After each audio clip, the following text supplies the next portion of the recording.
আমাদের পপস, সে আবার বালিশ ছাড়া ঘুমাতে পারে না। সে অনেক আরাম প্রিয় মিস্টার পপস।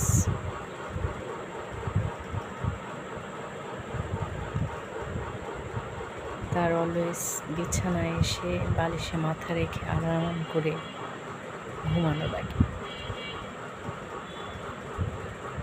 ওর বয়স 7 বছর। আমাদের ছোট্ট বাবু পপস। ওলি বাবা, ছোট্ট বাবু পপস। ওলি বাবলি, ময়না পাখি একটা, একদম সুন্দর।